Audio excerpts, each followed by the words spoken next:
یہ پیغمبر جو ہم وقتاً فوقتاً بھیجتے رہے ہیں، ان میں سے ہم نے بعض کو بعض پر فضیلت دی ہے۔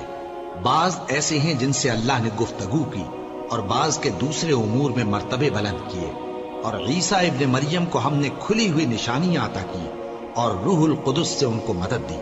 اور اگر اللہ چاہتا تو ان سے پچھلے لوگ اپنے پاس کھلی نشانیاں آنے کے بعد آپس میں نہ لڑتے، لیکن انہوں نے اختلاف کیا تو ان میں سے بعض تو ایمان لے آئے اور بعض کافر ہی رہے۔ اور اگر اللہ چاہتا تو یہ لوگ باہم جنگ و قتال نہ کرتے، لیکن اللہ جو چاہتا ہے کرتا ہے۔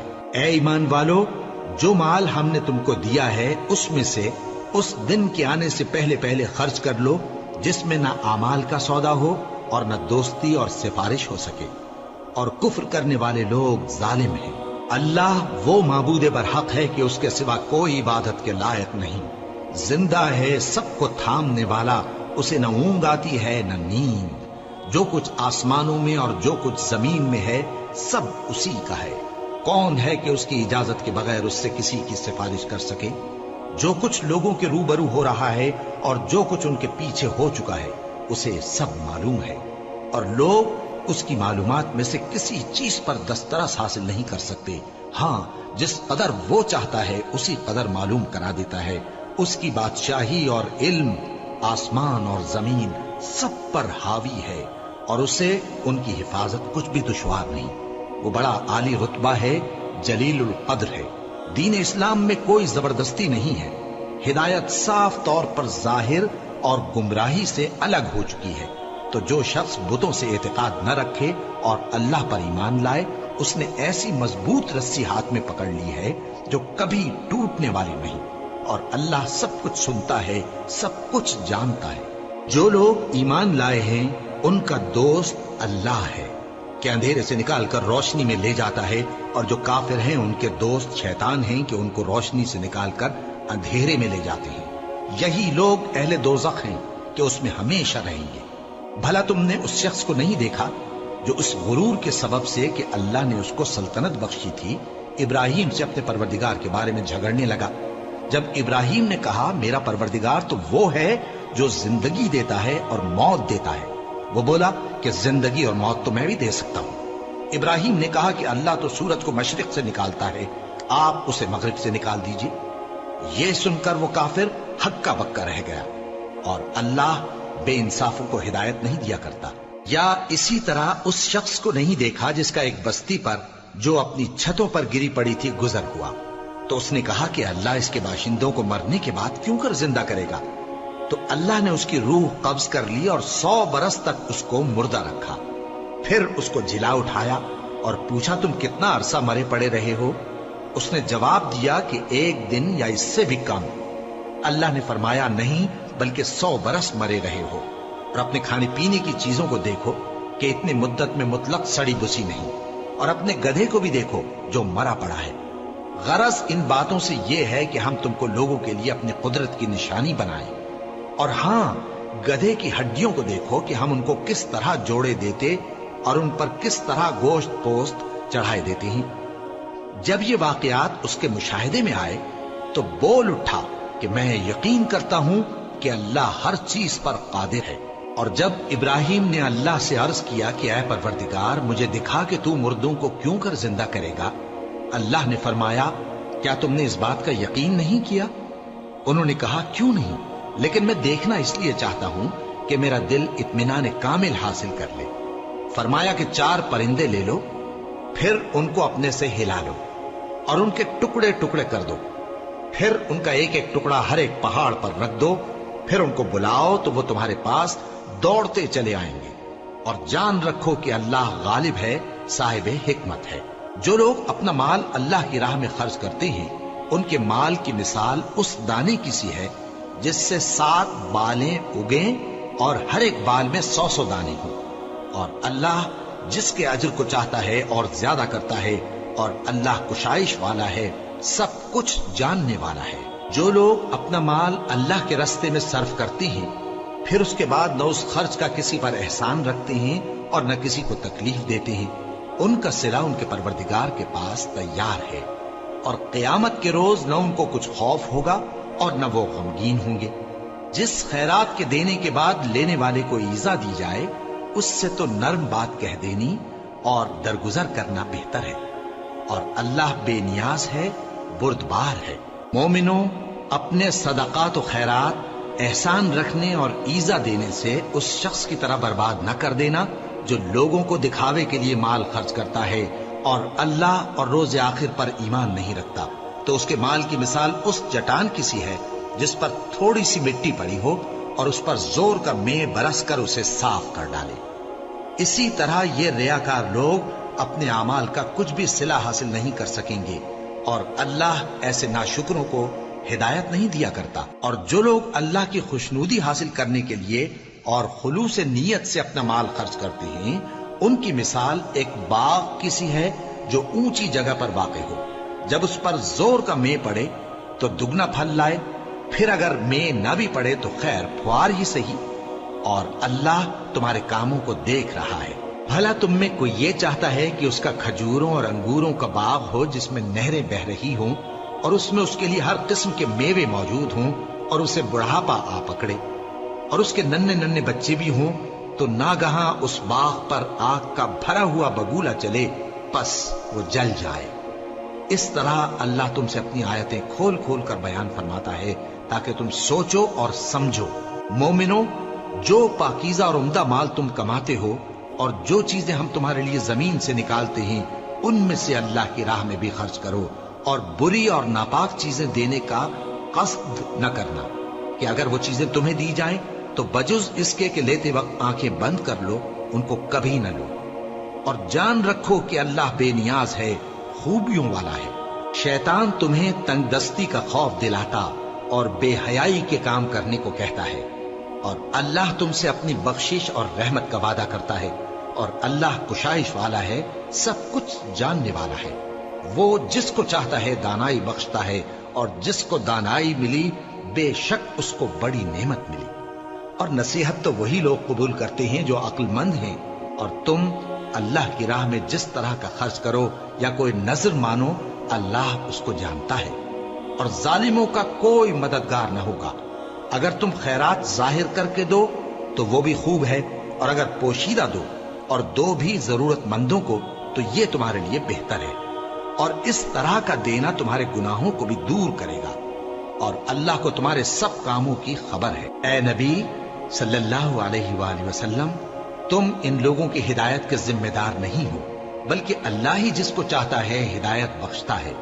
اور مومنو، تم جو مال خرچ کرو گے تو اس کا فائدہ تمہیں کو ہے، اور تم تو جو خرچ کرو گے اللہ کی خوشنودی کے لیے کرو گے، اور جو مال تم خرچ کرو گے وہ تمہیں پورا پورا دے دیا جائے گا اور تمہارا کچھ نقصان نہیں کیا جائے گا۔ اور ہاں، تم جو خرچ کرو گے تو ان حاجت مندوں کے لیے جو اللہ کی راہ میں رکے بیٹھے ہیں اور ملک میں کسی طرف جانے کی طاقت نہیں رکھتے اور مانگنے سے آر رکھتے ہیں، یہاں تک کہ نہ مانگنے کی وجہ سے ناواقف شخص ان کو تونگر خیال کرتا ہے، اور تم قیافے سے ان کو صاف پہچان لو کہ حاجت مند ہیں، اور شرم کے سبب لوگوں سے منہ پھوڑ کر اور لپٹ کر نہیں مانگ سکتے۔ اور تم جو مال خرچ کرو گے کچھ شک نہیں کہ اللہ اس کو جانتا ہے۔ جو لوگ اپنا مال رات اور دن اور پوشیدہ اور ظاہر اللہ کی راہ میں خرچ کرتے رہتے ہیں، ان کا صلہ ان کے پروردگار کے پاس ہے، اور ان کو قیامت کے دن نہ کسی طرح کا خوف ہوگا اور نہ غم۔ جو لوگ سود کھاتے ہیں وہ قبروں سے اس طرح حواس باختہ اٹھیں گے جیسے کسی کو جن نے لپٹ کر دیوانہ بنا دیا ہو، یہ اس لیے کہ وہ کہتے ہیں کہ سودا بیچنا بھی تو نفع کے لحاظ سے ویسا ہی ہے جیسے سود لینا، حالانکہ سودے کو اللہ نے حلال کیا ہے اور سود کو حرام۔ تو جس شخص کے پاس اللہ کی نصیحت پہنچی اور وہ سود لینے سے باز آ گیا تو جو پہلے ہو چکا وہ اس کا، اور قیامت میں اس کا معاملہ اللہ کے سپرد۔ اور جو پھر لینے لگا تو ایسے لوگ دوزخی ہیں کہ ہمیشہ دوزخ میں جلتے رہیں گے۔ اللہ سود کو نابود یعنی بے برکت کرتا اور خیرات کی برکت کو بڑھاتا ہے، اور اللہ کسی ناشکر گناہگار کو دوست نہیں رکھتا۔ جو لوگ ایمان لائے اور نیک عمل کرتے اور نماز پڑھتے اور زکوٰۃ دیتے رہے، ان کو ان کے کاموں کا صلہ اللہ کے ہاں ملے گا، اور قیامت کے دن ان کو نہ کچھ خوف ہوگا اور نہ وہ غمناک ہوں گے۔ مومنو، اللہ سے ڈرو، اور اگر ایمان رکھتے ہو تو جتنا سود باقی رہ گیا ہے اس کو چھوڑ دو، پھر اگر ایسا نہ کرو گے تو تم اللہ اور اس کے رسول کی طرف سے اعلان جنگ سن لو، اور اگر توبہ کر لو گے اور سود چھوڑ دو گے تو تم کو اپنی اصل رقم لینے کا حق ہے، جس میں نہ اوروں کا نقصان اور نہ تمہارا نقصان۔ اور اگر قرض لینے والا تنگ دست ہو تو اسے کشائش کے حاصل ہونے تک مہلت دو، اور اگر زر قرض بخش دو تو وہ تمہارے لیے زیادہ اچھا ہے، بشرطے کہ سمجھو۔ اور اس دن سے ڈرو جبکہ تم اللہ کے حضور میں لوٹ کر جاؤ گے، اور ہر شخص اپنے اعمال کا پورا پورا بدلہ پائے گا اور کسی کو کچھ نقصان نہ ہوگا۔ مومنو، جب تم آپس میں کسی میعاد معین کے لیے قرض کا معاملہ کرنے لگو تو اس کو لکھ لیا کرو، اور لکھنے والا تم میں کسی کا نقصان نہ کرے بلکہ انصاف سے لکھے۔ نیز لکھنے والا جیسا اللہ نے اسے سکھایا ہے لکھنے سے انکار بھی نہ کرے اور دستاویز لکھ دے۔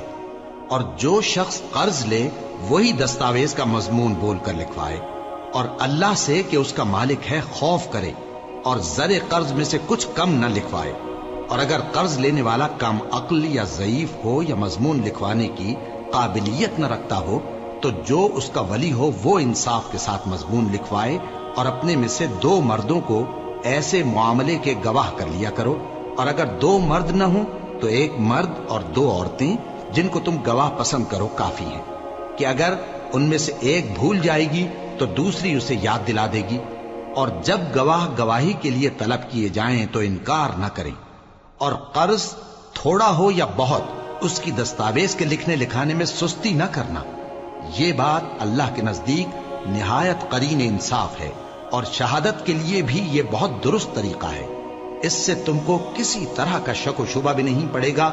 ہاں، اگر سودا دست بدست ہو جو تم آپس میں لیتے دیتے ہو تو اگر ایسے معاملے کے دستاویز نہ لکھو تو تم پر کچھ گناہ نہیں۔ اور جب خرید و فروخت کیا کرو، مثلا زمین جائیداد کی، تو بھی گواہ کر لیا کرو، اور کاتب دستاویز اور گواہ معاملہ کرنے والوں کا کسی طرح کا نقصان نہ کریں۔ اگر تم لوگ ایسا کرو تو یہ تمہارے لیے گناہ کی بات ہے، اور اللہ سے ڈرو اور دیکھو کہ وہ تم کو کیسی مفید باتیں سکھاتا ہے، اور اللہ ہر چیز سے واقف ہے۔ اور اگر تم سفر پر ہو اور دستاویز لکھنے والا نہ مل سکے تو کوئی چیز رہن با قبضہ رکھ کر قرض لے لو، اور اگر تم میں سے کوئی دوسرے کو امین سمجھے یعنی رہن کے بغیر قرض دے دے تو امانت دار کو چاہیے کہ صاحب امانت کی امانت ادا کر دے، اور اللہ سے جو اس کا پروردگار ہے ڈرے، اور دیکھنا شہادت کو مت چھپانا، جو اس کو چھپائے گا وہ دل کا گناہگار ہوگا۔ اور اللہ تمہارے سب کاموں سے واقف ہے، جو کچھ آسمانوں میں اور جو کچھ زمین میں ہے سب اللہ ہی کا ہے۔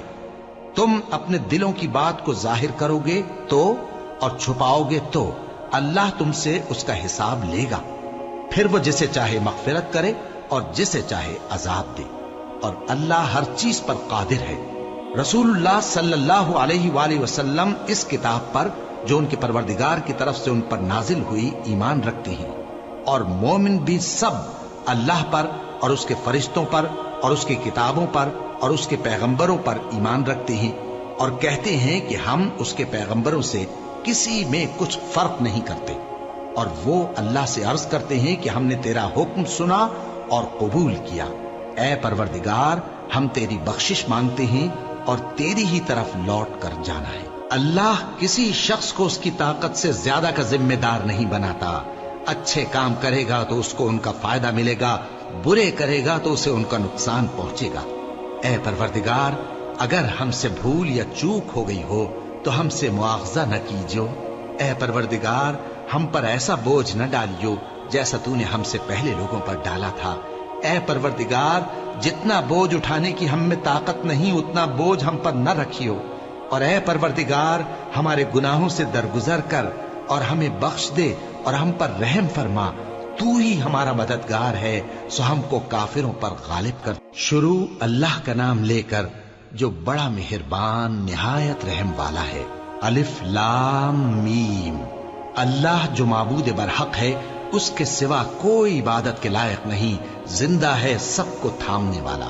اس نے اے نبی تم پر سچی کتاب نازل کی جو پہلی آسمانی کتابوں کی تصدیق کرتی ہے، اور اسی نے تورات اور انجیل نازل کی تھی۔ یہ 2 کتابیں اس نے پہلے نازل کی تھیں لوگوں کی ہدایت کے لیے، اور پھر قرآن جو حق اور باطل کو الگ الگ کر دینے والا ہے نازل کیا۔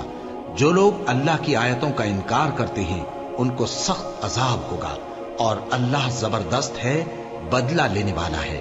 اللہ ایسا خبیر و بصیر ہے کہ کوئی چیز اس سے پوشیدہ نہیں، نہ زمین میں اور نہ آسمان میں۔ وہی تو ہے جو ماں کے پیٹ میں جیسی چاہتا ہے تمہاری صورتیں بناتا ہے، اس غالب حکمت والے کے سوا کوئی عبادت کے لائق نہیں۔ اے پیغمبر، وہی تو ہے جس نے تم پر یہ کتاب نازل کی جس کی بعض آیتیں محکم ہیں اور وہی اصل کتاب ہیں، اور بعض دوسری متشابہ ہیں۔ تو جن لوگوں کے دلوں میں کجی ہے وہ متشابہات کا اتباع کرتے ہیں تاکہ فتنہ برپا کریں اور مراد اصلی کا پتہ لگائیں، حالانکہ مراد اصلی اللہ کے سوا کوئی نہیں جانتا۔ اور جو لوگ علم میں گہری نظر رکھتے ہیں وہ یہ کہتے ہیں کہ ہم ان پر ایمان لائے، یہ سب آیات ہمارے پروردگار کی طرف سے ہیں، اور نصیحت تو عقل مند ہی قبول کرتے ہیں۔ اے پروردگار، جب تو نے ہمیں ہدایت بخشی ہے تو اس کے بعد ہمارے دلوں میں کجی نہ پیدا کر دیجو، اور ہمیں اپنے ہاتھ سے رحمت عطا فرما، تو بڑا عطا فرمانے والا ہے۔ اے پروردگار، تو اس روز جس کے آنے میں کچھ بھی شک نہیں سب لوگوں کو اپنے حضور میں جمع کر لے گا، بے شک اللہ خلاف وعدہ نہیں کرتا۔ جو لوگ کافر ہوئے اس دن نہ تو ان کا مال ہی اللہ کے عذاب سے ان کو بچا سکے گا اور نہ ان کی اولاد ہی کچھ کام آئے گی، اور یہ لوگ آتش جہنم کا ایندھن ہوں گے۔ ان کا حال بھی فرعونیوں اور ان سے پہلے لوگوں کا سا ہوگا جنہوں نے ہماری آیتوں کی تکذیب کی تھی، تو اللہ نے ان کو ان کے گناہوں کے سبب عذاب میں پکڑ لیا تھا، اور اللہ سخت عذاب کرنے والا ہے۔ اے پیغمبر، کافروں سے کہہ دو کہ تم دنیا میں بھی عنقریب مغلوب ہو جاؤ گے اور آخرت میں جہنم کی طرف اکٹھا کیے جاؤ گے، اور وہ بری جگہ ہے۔ تمہارے لیے دو گروہوں میں جو جنگ بدر کے دن آپس میں بھیڑ گئے قدرت الہی کی عظیم الشان نشانی تھی۔ ایک گروہ مسلمانوں کا تھا، وہ اللہ کی راہ میں لڑ رہا تھا، اور دوسرا گروہ کافروں کا تھا، وہ ان کو اپنی آنکھوں سے اپنے سے دگنا مشاہدہ کر رہا تھا۔ اور اللہ اپنی نصرت سے جس کو چاہتا ہے مدد دیتا ہے۔ جو اہل بصارت ہیں ان کے لیے اس واقعے میں بڑی عبرت ہے۔ لوگوں کو ان کی خواہشوں کی چیزیں یعنی عورتیں اور بیٹے اور سونے اور چاندی کے بڑے بڑے ڈھیر اور نشان لگے ہوئے گھوڑے اور مویشی اور کھیتی بڑی زینت دار معلوم ہوتی ہیں، مگر یہ سب دنیا ہی کی زندگی کے سامان ہیں، اور اللہ کے پاس بہت اچھا ٹھکانہ ہے۔ اے پیغمبر، ان سے کہو کہ بھلا میں تم کو ایسی چیز بتاؤں جو ان چیزوں سے کہیں اچھی ہو؟ سنو، جو لوگ پرہیزگار ہیں ان کے لیے اللہ کے ہاں باغات بہشت ہیں جن کے نیچے نہریں بہ رہی ہیں، ان میں وہ ہمیشہ رہیں گے، اور پاکیزہ بیویاں ہیں، اور سب سے بڑھ کر اللہ کی خوشنودی۔ اور اللہ اپنے سب بندوں کو دیکھ رہا ہے جو اللہ سے التجا کرتے ہیں کہ اے پروردگار، ہم ایمان لے آئے سو ہم کو ہمارے گناہ معاف فرما اور ہم کو دوزخ کے عذاب سے محفوظ رکھ۔ یہ وہ لوگ ہیں جو مشکلات میں صبر کرتے اور سچ بولتے اور عبادت میں لگے رہتے اور نیکی میں خرچ کرتے اور اوقات سحر میں گناہوں کی معافی مانگا کرتے ہیں۔ اللہ تو اس بات کی گواہی دیتا ہے کہ اس کے سوا کوئی معبود نہیں، اس حال میں کہ وہ انصاف کا حاکم ہے، اور فرشتے اور علم والے بھی گواہی دیتے ہیں کہ اس غالب حکمت والے کے سوا کوئی لائق عبادت نہیں۔ دین تو اللہ کے نزدیک اسلام ہی ہے، اور اہل کتاب نے جو اس دین سے اختلاف کیا تو علم حاصل ہونے کے بعد آپس کی ضد سے کیا، اور جو شخص اللہ کی آیتوں کو نہ مانے تو اللہ جلد حساب لینے والا ہے۔ اے پیغمبر، پس اگر یہ لوگ تم سے جھگڑنے لگیں تو کہنا کہ میں اور میرے پیرو تو اللہ کے فرمانبردار ہو چکے، اور اہل کتاب اور ان پڑھ لوگوں سے کہو کہ کیا تم بھی اللہ کے فرمانبردار بنتے اور اسلام لاتے ہو؟ پس اگر یہ لوگ اسلام لے آئیں تو بے شک ہدایت پالیں، اور اگر تمہارا کہا نہ مانے تو تمہارا کام صرف اللہ کا پیغام پہنچا دینا ہے، اور اللہ اپنے بندوں کو دیکھ رہا ہے۔ جو لوگ اللہ کی آیتوں کو نہیں مانتے اور انبیاء کو ناحق قتل کرتے رہے ہیں، اور جو انصاف کرنے کا حکم دیتے ہیں انہیں بھی مار ڈالتے ہیں، ان کو دکھ دینے والے عذاب کی خوشخبری سنا دو۔ یہ ایسے لوگ ہیں جن کے اعمال دنیا اور آخرت دونوں میں برباد ہیں، اور ان کا کوئی مددگار نہیں ہوگا۔ بھلا تم نے ان لوگوں کو نہیں دیکھا جن کو کتاب یعنی تورات سے حصہ دیا گیا اور وہ اس کتاب اللہ یعنی قرآن کی طرف بلائے جاتے ہیں تاکہ یہ ان کے تنازعات کا ان میں فیصلہ کر دے؟ تو ایک فریق ان میں سے پھر جاتا ہے اور منہ پھیر لیتا ہے، یہ اس لیے کہ یہ اس بات کے قائل ہیں کہ دوزخ کی آگ ہمیں چند روز کے سوا چھو ہی نہیں سکے گی، اور جو کچھ یہ دین کے بارے میں بہتان باندھتے رہے ہیں اس نے ان کو دھوکے میں ڈال رکھا ہے۔ تو اس وقت کیا حال ہوگا جب ہم ان کو جمع کریں گے، یعنی اس روز جس کے آنے میں کچھ بھی شک نہیں، اور ہر نفس اپنے اعمال کا پورا پورا بدلہ پائے گا اور ان پر ظلم نہیں کیا جائے گا۔ کہو کہ اے اللہ، اے بادشاہی کے مالک، تو جس کو چاہے بادشاہی بخشے اور جس سے چاہے بادشاہی چھین لے، اور جس کو چاہے عزت دے اور جسے چاہے ذلیل کرے۔ ہر طرح کی بھلائی تیرے ہی ہاتھ ہے اور بے شک تو ہر چیز پر قادر ہے۔ تو ہی رات کو دن میں داخل کرتا اور تو ہی دن کو رات میں داخل کرتا ہے، تو ہی بے جان سے جاندار پیدا کرتا ہے اور تو ہی جاندار سے بے جان پیدا کرتا ہے، اور تو ہی جس کو چاہتا ہے بے حساب رزق بخشتا ہے۔ مومنوں کو چاہیے کہ مومنوں کے سوا کافروں کو دوست نہ بنائیں، اور جو ایسا کرے گا اس سے اللہ کا کچھ عہد نہیں۔ ہاں، اگر اس طریق سے تم ان کے شر سے بچاؤ کی صورت پیدا کرو تو مذائقہ نہیں، اور اللہ تم کو اپنے غضب سے ڈراتا ہے اور اللہ ہی کی طرف تم کو لوٹ کر جانا ہے۔ اے پیغمبر، لوگوں سے کہہ دو کہ کوئی بات تم اپنے دلوں میں مخفی رکھو یا اسے ظاہر کرو، اللہ اس کو جانتا ہے، اور جو کچھ آسمانوں میں اور جو کچھ زمین میں ہے اس کو سب کی خبر ہے، اور وہ ہر چیز پر قادر ہے۔ جس دن ہر شخص اپنی کی ہوئی نیکی کو موجود پا لے گا اور اپنی برائی کو بھی دیکھ لے گا تو آرزو کرے گا کہ اے کاش اس میں اور اس برائی میں دور کی مسافت ہو جاتی، اور اللہ تم کو اپنے غضب سے ڈراتا ہے اور اللہ اپنے بندوں پر نہایت مہربان ہے۔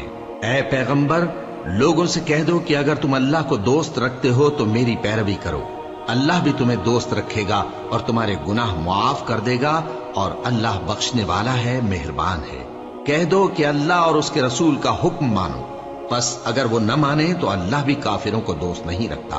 اللہ نے آدم اور نوح اور خاندان ابراہیم اور خاندان عمران کو تمام جہان کے لوگوں میں سے منتخب فرمایا تھا، ان میں سے بعض کی اولاد تھے، اور اللہ سننے والا ہے، جاننے والا ہے۔ وہ وقت یاد کرنے کے لائق ہے جب عمران کی بیوی نے کہا کہ اے پروردگار، جو بچہ میرے پیٹ میں ہے میں اس کو تیری نظر کرتی ہوں، اسے دنیا کے کاموں سے آزاد رکھوں گی، تو اسے میری طرف سے قبول فرما، تو سننے والا ہے، جاننے والا ہے۔ پھر جب ان کے ہاں بچہ پیدا ہوا تو کہنے لگی کہ پروردگار، میرے تو لڑکی ہوئی ہے، جبکہ اللہ خوب جانتا تھا جو ان کے ہاں ولادت ہوئی تھی، اور نہ ہوتا لڑکا مانند اس لڑکی کے، اور کہنے لگی میں نے اس کا نام مریم رکھا ہے، اور میں اس کو اور اس کی اولاد کو شیطان مردود سے تیری پناہ میں دیتی ہوں۔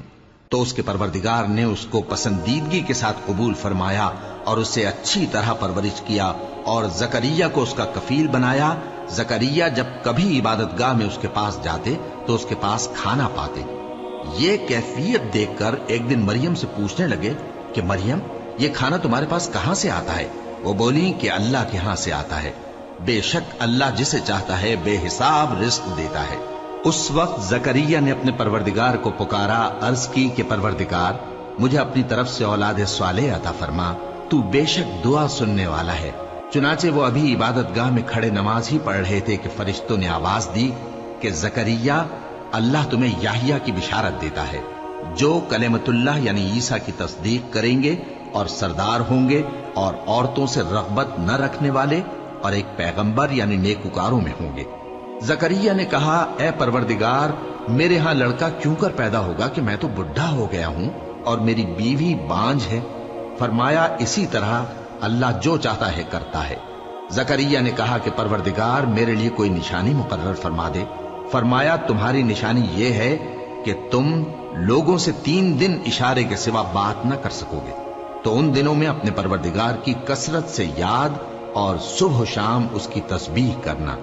اور جب فرشتوں نے مریم سے کہا کہ مریم، اللہ نے تم کو برگزیدہ کیا ہے اور تمہیں پاک بنایا ہے اور دنیا جہان کی عورتوں میں سے تم کو منتخب کیا ہے، اے مریم، اپنے پروردگار کی فرما برداری کرنا اور سجدہ کرنا اور رکوع کرنے والوں کے ساتھ رکوع کرنا۔ اے نبی، یہ باتیں اخبار غیب میں سے ہیں جو ہم تمہارے پاس بھیجتے ہیں۔ اور جب وہ لوگ اپنے قلم بطور قرعہ ڈال رہے تھے کہ مریم کا کفیل کون بنے تو تم ان کے پاس نہیں تھے، اور نہ اس وقت ہی ان کے پاس تھے جب وہ آپس میں جھگڑ رہے تھے۔ وہ وقت بھی یاد کرنے کے لائق ہے جب فرشتوں نے مریم سے کہا کہ مریم، اللہ تم کو اپنی طرف سے ایک کلمے کی بشارت دیتا ہے جس کا نام مسیح اور مشہور عیسیٰ ابن مریم ہوگا، اور جو دنیا اور آخرت میں آبرو مند اور مقربین میں سے ہوگا، اور ماں کی گود میں اور بڑی عمر کا ہو کر دونوں حالتوں میں لوگوں سے یکساں گفتگو کرے گا اور نیکوکاروں میں ہوگا۔ مریم نے کہا کہ پروردگار، میرے ہاں بچہ کیوں کر ہوگا کہ کسی انسان نے مجھے ہاتھ تک تو لگایا نہیں۔ فرمایا کہ اللہ اسی طرح جو چاہتا ہے پیدا کرتا ہے، جب وہ کوئی کام کرنا چاہتا ہے تو ارشاد فرما دیتا ہے کہ ہو جا تو وہ ہو جاتا ہے، اور وہ اسے کتاب و حکمت اور تورات اور انجیل کا علم عطا کرے گا، اور عیسیٰ بنی اسرائیل کی طرف پیغمبر ہو کر جائیں گے اور کہیں گے کہ میں تمہارے پاس تمہارے پروردگار کی طرف سے نشانی لے کر آیا ہوں، وہ یہ کہ تمہارے سامنے مٹی سے پرندے کی صورت بناتا ہوں، پھر اس میں پھونک مارتا ہوں تو وہ اللہ کے حکم سے سچ مچ پرندہ ہو جاتا ہے، اور پیدائشی اندھے اور ابرص کو تندرست کر دیتا ہوں، اور اللہ کے حکم سے مردوں کو زندہ کر دیتا ہوں، اور جو کچھ تم کھا کر آتے ہو اور جو اپنے گھروں میں جمع کر رکھتے ہو سب تم کو بتا دیتا ہوں۔ اگر تم صاحب ایمان ہو تو ان باتوں میں تمہارے لیے نشانی ہے، اور مجھ سے پہلے جو تورات نازل ہوئی تھی اس کی تصدیق بھی کرتا ہوں، اور میں اس لیے بھی آیا ہوں کہ بعض چیزیں جو تم پر حرام تھیں ان کو تمہارے لیے حلال کر دوں، اور میں تو تمہارے پروردگار کی طرف سے نشانی لے کر آیا ہوں، تو اللہ سے ڈرو اور میرا کہا مانو۔ کچھ شک نہیں کہ اللہ ہی میرا اور تمہارا پروردگار ہے، تو اسی کی عبادت کرو، یہی سیدھا رستہ ہے۔ پھر جب عیسیٰ نے ان کی طرف سے انکار و نافرمانی ہی دیکھی تو کہنے لگے کہ کوئی ہے جو اللہ کا طرفدار اور میرا مددگار ہو؟ حواری بولے کہ ہم اللہ کے طرفدار اور آپ کے مددگار ہیں، ہم اللہ پر ایمان لائے اور آپ گواہ رہے کہ ہم فرما بردار ہیں۔ اے پروردگار، جو کتاب تو نے نازل فرمائی ہے ہم اس پر ایمان لے آئے اور تیرے پیغمبر کے متبع ہو چکے، تو ہم کو ماننے والوں میں لکھ رکھ، اور وہ یعنی یہود قتل عیسیٰ کے بارے میں ایک چال چلے، اور اللہ نے بھی عیسیٰ کو بچانے کے لیے تدبیر کی، اور اللہ بہترین تدبیر کرنے والا ہے۔ اس وقت اللہ نے فرمایا کہ عیسیٰ، میں تمہاری دنیا میں رہنے کی مدت پوری کر کے تم کو اپنی طرف اٹھا لوں گا اور تمہیں کافروں کی صحبت سے پاک کر دوں گا، اور جو لوگ تمہاری پیروی کریں گے ان کو کافروں پر قیامت تک فائق و غالب رکھوں گا۔ پھر تم سب میرے پاس لوٹ کر آؤ گے تو جن باتوں میں تم اختلاف کرتے رہے اس دن تم میں ان کا فیصلہ کر دوں گا۔ اب جو کافر ہوئے ان کو دنیا اور آخرت دونوں میں سخت عذاب دوں گا، اور ان کا کوئی مددگار نہ ہوگا۔ اور جو لوگ ایمان لائے اور عمل نیک کرتے رہے ان کو اللہ پورا پورا صلہ دے گا، اور اللہ ظالموں کو دوست نہیں رکھتا۔ اے نبی، یہ ہم تم کو اللہ کی آیتیں اور حکمت بھری نصیحتیں پڑھ پڑھ کر سناتے ہیں۔ عیسیٰ کا حال اللہ کے نزدیک آدم کا سا ہے کہ اس نے پہلے مٹی سے ان کو بنایا، پھر فرمایا کہ باشعور انسان ہو جا، تو وہ ویسے ہی ہو گئے۔ یہ بات تمہارے پروردگار کی طرف سے حق ہے، تو تم ہرگز شک کرنے والوں میں نہ ہونا۔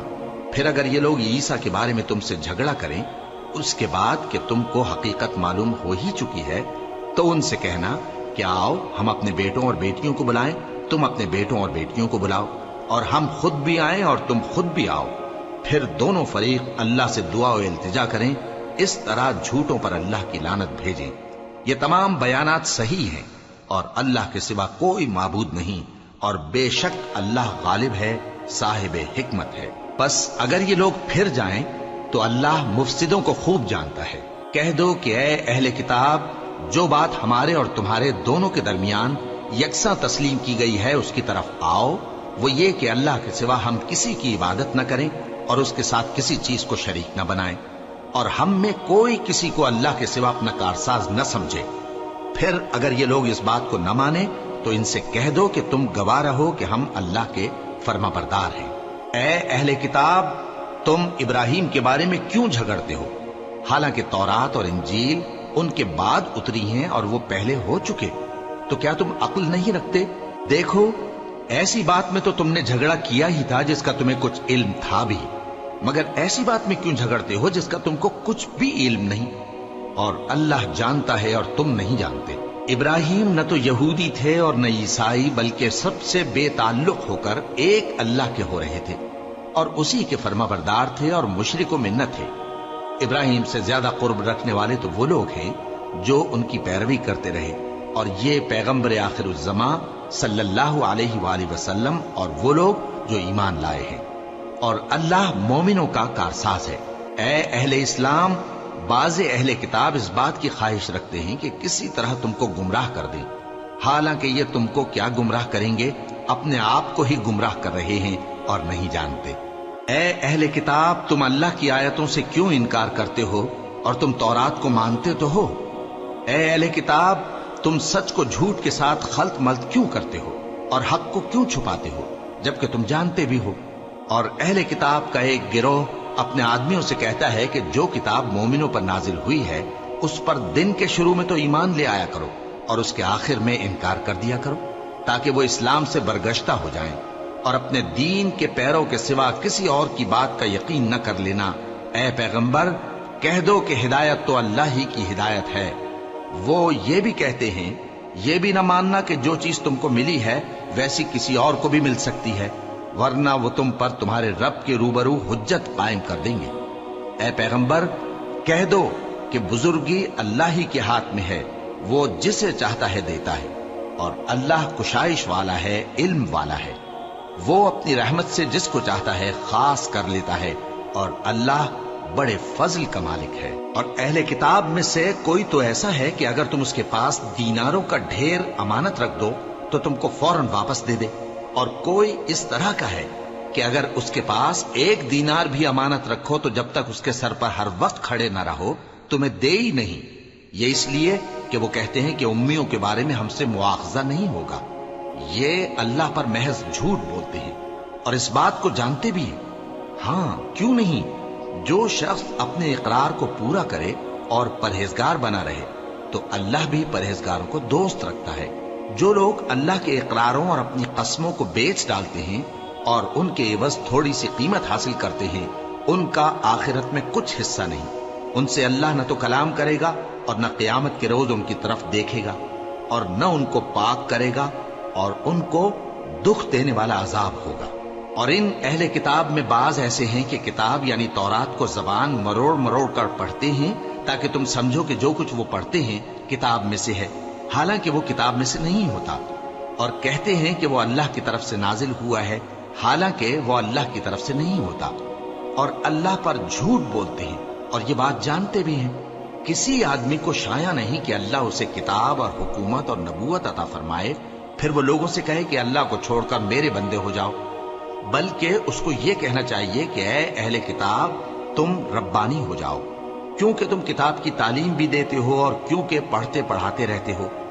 اور اس کو یہ بھی نہیں کہنا چاہیے کہ تم فرشتوں اور پیغمبروں کو معبود بنا لو۔ بھلا جب تم مسلمان ہو چکے تو کیا وہ تمہیں کافر ہونے کو کہے گا؟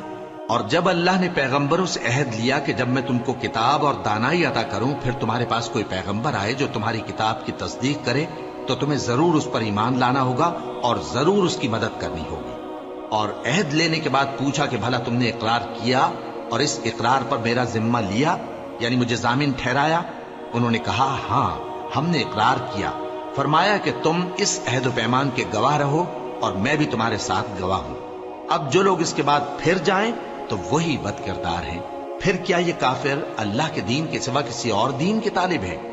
حالانکہ سب اہل آسمان و زمین خوشی یا ناخوشی سے اللہ کے فرما بردار ہیں اور اسی کی طرف لوٹ کر جانے والے ہیں۔ کہو کہ ہم اللہ پر ایمان لائے اور جو کتاب ہم پر نازل ہوئی اور جو صحیف ابراہیم اور اسماعیل اور اسحاق اور یعقوب اور ان کی اولاد پر اترے، اور جو کتابیں موسیٰ اور عیسیٰ اور دوسرے انبیاء کو پروردگار کی طرف سے ملیں، سب پر ایمان لائے۔